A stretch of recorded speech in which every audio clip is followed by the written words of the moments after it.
here we go. We're going to see it on screen. Take a look what it's like. Try those bunt situations out. Practice calling pitches. Throws down to first. That's pretty cool new functionality we can see there. And then on screen, you're going to notice on the bottom, those outfield, you can reset that right away, kind of similar to the home run derby functionality that we have for you guys. And that touchpad functionality will take you right back into some quick options to set for fielding or hitting. You can finally practice robbing home runs and diving plays. Yeah, So you can. some of the best stuff, though, that I think, honestly, for this is that you can sort in so many different ways. Turning double plays, like Kyle mentioned, is one thing, but like for me, a guy that gives up a lot of hits, I need to practice my defense. So I'll set up situations where I'm throwing guys out at the plate. And then also I'll set up like gappers and balls that are hit into right center field where the center fielder's going over, and I got to throw guys out at third using the new perfect throws. It's just a lot of fun. Not only is it fun, you can actually really efficiently get through practice by Important, Gil. Yeah, it's super important. Well, the cool thing about that is you can just go through, and like we're playing right now, you can just hit random balls to the outfield. So if I'm working on fly balls, eventually you'll get a rob home run opportunity or something like that. You want to put it on a repeat play. Well, you can do that. You can practice robbing home runs over and over again. Or if you get a diving play, you can work on diving over and over again. So it's a really cool new feature that we've added to this. So not only can you skip the play if you don't like what's going on, you can move on to the next one. But what's really cool is you can just repeat that exact play, practice that exact thing over and over and over again, which is a really cool feature. Yeah, giving you the ability to really practice those dives. If you can get a rob home run situation, you can just lock that hit in and keep practicing it over and over and over again. And I think that's going to wrap up the addition to custom practice in MLB The Show 22. All right, so let's jump on over to new difficulty settings. Yeah, so you will notice as you're working your way through the front end and our new boot flow, you'll see that we got two new lower level difficulties added. Those are called amateur and minor now. And what those are is we take a look at telemetry and data every year on our users' ability and the numbers that we're getting back, how you guys are hitting with your averages and on different abilities and skill levels and gameplay styles that we have. And we just noticed that with our whole new swath of users, which is awesome, that we needed some help onboarding you guys to our game, learning pitch mixes, getting comfortable with the speeds and the interfaces. So we added those two new levels down at the bottom to really just help, like I said, onboard first-time users and just onboard even those users that are having trouble with our interfaces. Right, so we've added 2 new difficulty levels, but we've also improved dynamic difficulty, right, Kyle? Right, that's a really amazing option that I would suggest a lot of people, a lot of new users try out, is the dynamic difficulty option. And that option gives you as a user the ability to start anywhere you want along our difficulty spectrum and set it to dynamic, and based on your results on field, it'll move you up or down and slide you and work you towards a higher or lower level, which is a pretty awesome thing to have, I think. That is pretty awesome. So dynamic PCI, for those that aren't familiar with PCI, it stands for plate coverage indicator, and that's when you're using our zone interface in hitting. And so the PCI, if you're familiar with our game in 21 and before, it's consistent inside and out of the zone, meaning you have the same contact size whether you're in the strike zone or whether you're on the outside, on the corners, etc. In 22 and going forward, that PCI now scales, which essentially shrinks the further it moves away from the zone. So as your PCI moves outside, you're going to notice a decrease in both the contact and vision portions of your hitting area. And so what we're trying to convey here to you guys is we want you to be able to cover all the sides of the plate, the corners, the edges, while also reflecting the ability or inability for a batter to be able to cover those spots. It's difficult to be able to hit that pitch outside of the plate, so we're representing that by showing a decreased size in zone. Same thing goes for inside and above and below the zone as well. Also, to really elaborate on that, we're making a video game, right? And what the user doesn't have the ability to do is move his batter around in the batter's box. We do a lot of things that we do in our game. We try to keep as close to real life as possible. Obviously, we don't have the ability to shift forward and back. So as far as plate coverage is concerned, you're pretty much stuck with what we're giving you. So if you look at everybody's stance in the batter's box, everybody's back foot is going to be in the same position. Their front foot might change, whether they have an open stance, a closed stance, if they're wide, if they're narrow, that will change, right? So with this dynamic plate coverage indicator, what it's representing is as that ball moves out of the strike zone, we know that in real life, if you're getting plate, Well, you can't do that in our game, so we're allowing you to do that to a certain extent on pitches off the plate. Now, what's going to happen is if you look at the rating of your batter, a guy that has a high contact rating, in general, he's going to have a bigger PCI when you move it out of the strike zone. It is not going to be the same size as it is in the middle of the strike zone, but as it moves out of the strike zone, you'll see it shrink, but not quite as much as somebody with a lower contact. Seeing this game on all different levels for 6+ million people that are playing our game at all different levels. So from legend all the way to beginner, that is going to change as well. And then also, sometimes when, the people got to understand that when you're starting off with a brand new game, you're starting with bronze and silver type players. And as we get to a couple hundred days into the season, now everybody's battling with guys that are 125 power and 99 contact. And so it changes things a little bit, right? So we have to balance for all of those things. And also, just to clarify, the gameplay team works on gameplay. The content team is all about creating the content and the card. Yeah. So we work in tandem, but these are two completely separate teams. And this is all just about the progression of how, our video game has been developed over years. And to recap what you mentioned, the dynamic PCI range is about a batter's ability to be able to stay alive in the count, not necessarily hit really great contact if he's chasing the pitch. But since you can't move the guy in the batter's box, we're now creating dynamic PCI range to kind of replicate what will be happening in real life, while also at the same time trying to make the game balanced, right? Yeah, that's pretty much, you said that correctly, except for I would just correct one thing. We're not necessarily creating the dynamic PCI to extend at bats. It's almost the opposite of that. We're allowing pitchers to get hitters out. That's perfect. I'm glad you said that. On pitches off the plate. So okay? We'll jump in. Foul balls. Yes. How will foul balls be affected in MLB The Show 22 based off of just regular hitting changes and based off of the changes implemented because of dynamic PCI? So in addition to the scaling of the PCI range, we also take a look at all of the data that we get back on foul balls. And one of the biggest things that we see you in the community point out is the ability to extend at bats, and sometimes that can be frustrating to you.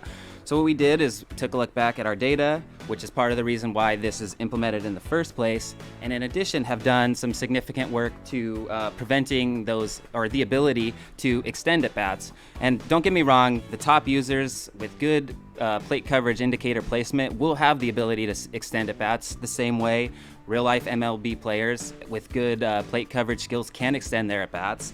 But we're very mindful of keeping it within reason and realistic. We don't want 20-25 pitch at bats out there. We want true realism. So Gil, to wrap up dynamic PCI range, the plate coverage indicator is now shrinking as you're getting further outside of the zone, right? So this was implemented for pitchers, right? Well, essentially, it was implemented to make the game more realistic, right? You can only cover so much, right? So essentially, the hitters had more plate coverage than they should have. And the result of that was a lot of foul balls, batters being able to extend at bats. And when you extend at bats, you're getting more opportunities to get base hits, hit home runs, win games in BR in the third inning, right? It's frustrating when that happens. So essentially, yes, we added this for the pitcher's benefit. It is to get hitters that have lower contact, so that thing shrinks, it's a lot smaller, to be able to get them to chase and not make contact with the ball. However, like Kyle mentioned, there will be foul balls. You can't control that to a certain extent, depending on the guys. When you're looking at the context of who's hitting, what their contact rating is, that PCI is But bigger. as always, when It the game happened, ships, we're always looking at the data, we're always watching streams, and we will adjust as needed, like we always do. All right, let's keep it moving. All right, we've talked about dynamic PCI range, but let's also talk about some of the changes to contact and power swing based off of user stats, Kyle. Yeah, so one of the biggest things that we made adjustments to this year would be contact and power swingers. And essentially the gist behind contact is, in real life baseball, 2 strikes, you're trying to extend at bats, look for your pitch. You're not looking to hit a home run. I mean, you are, but in situation, you're looking to extend that at bat, find the pitch that you want to drive, and can maybe drive for power. And so the contact was used for that purpose in mind. And now we found out that you all are using it online a little bit more to your benefit, and it really wasn't any different than the power swing that we had out there. So we had patched in some changes to the contact and power swings in 21, And for 22, we've made additional adjustments to the power and contact swings as well. Contact will be less effective on pitches outside of the strike zone. So Kyle, you mentioned we tuned contact and power swing based off of user stats and also just reevaluating that feature. That was put in the game about 10 years ago before we had 125 power and contact guys, right? Right. We reevaluated the way those 3 different types of swings work, found out that there was some work that we could do on our end to make them more efficient, more viable, and make each one individual and stand for a specific purpose. So contact, you're going to want to use to extend those at bats with 2 strikes, fight off pitches. Power, you're looking to drive a ball in the gaps and over the fence, and normal is a very good combination of both. One of the biggest key factors is that there's some variation in there. Each PCI represents there's a natural variation to every user's swing, or every player's swing in the game. From Bellinger to Muncy to, Utley, they're all different. And so we're reflecting that in the way that the PCI works. Exactly. So once again, the PCI is not a representation of the bat. It's where the hitter is looking. And we're trying to give you a representation of the type of hitter he is. Is he a contact hitter? When we incorporated the perfect throws to the plate, it changed the way the games were played. Because before that happened, guys were sending their runners home knowing, based on the animations that we had in the game, that they would make it in safely. As soon as we incorporated that perfect throw to home, they stopped sending those guys on those close plays because you had to learn it, and they learned it the hard way because they were getting thrown out. So when you can throw the ball on a dime and hit and nail the guy at the plate, it makes a big difference on what you do offensively and then also what you're doing on defense. So now that we've incorporated this into both, we're going to start with the Hall of Famer Schmidt at third, receiving some throws from center fielder. And on both of these plays, the first one you're going to see a good throw. So I didn't get perfect on this throw. And you can see the throws just like last year, off to the left. It was still a good throw, but it's not perfect. On this exact same hit, exact same everything, here's the difference. You're going to see the animations at third base are completely different. The way he sets up, how he gets behind the base and catches the ball right on a dime. Tag. We're going to show, I think, a hit down the line, and we got our legend at second base, Chase Utley, who will be receiving this throw. Again, here's a good throw. The runner's safe. You're going to see the exact same hit. And that's a good throw and tag, too. It's a good throw. I mean, it's just not perfect, right? So that's what I'm showing you, the difference of why this is a game changer. This is the exact same everything. Same route to the ball, same animation, perfect throw, right on a dime. Utley gets the tag and he's out. You can do this with your infield and throwing to home plate now. Last year, you couldn't do that. It was only from outfield to infield. Now, if, let's say, the game-winning run's at third, and I got a certain amount of ways, right, in baseball, and you only throw the ball a certain amount of ways, right? But giving the user the ability to do some things to change the game and putting it into their hands without stopping the game and having some weird mechanic in the middle of a head-to-head game online, aside from doing that, we're constantly thinking of ways to put the game in the user's hands, and this is just another way of doing that. So it's super fun. The better players are going to do better. This is a very, very cool competitive enhancement to the game, and so we're excited for it. And that's not all. And these guys like it too, see? So since we're talking about fielding, what happens every year is you grab some actual baseball players and y'all go across the street and you're in the motion capture facility for a few weeks. What animations were you specifically focused on capturing, and what type of holes were you trying to fill for this year's game? So we're always working on fielding efficiency. I think it's really important, especially for our top fielders in the game. I think this is another really good opportunity to talk a little bit about how the fielding system works. So not only do we go in and get more fielding animations, we get a lot of throwing animations, and we get a lot of variety. And basically we look at every year's game and we try to figure out, okay, where are they not being efficient?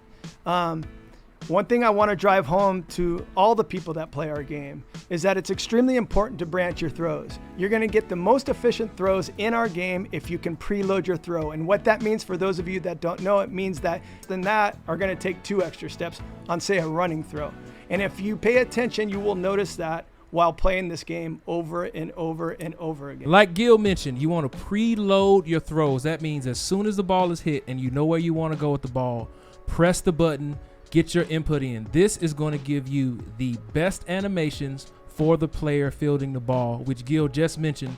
That's going to change based off of if they're a diamond fielder, common, middle of the road. This is all very dynamic, and you're seeing it play out on the field here. But we want to get more specific with fielding ratings. With fielding animations. What else did you try to capture in the motion capture facility this year, Gil? Yeah, well, just like always, we got hundreds of animations. We're in there. We got ex-big league players that are in the studio with us, and we wear them out for a few days and get quite a few fielding animations. This year we focused mainly on, like I said, throwing variety. We got a bunch of throws. We got some new catches. Did a lot of transitional work. And transitional work is just like things that make the game look better between moves, right? And so get the feet right, doing throws off the left foot, off the right foot. So we're always adding to those areas. We got all new first base catches with actual throws coming across the diamond, which we didn't have before.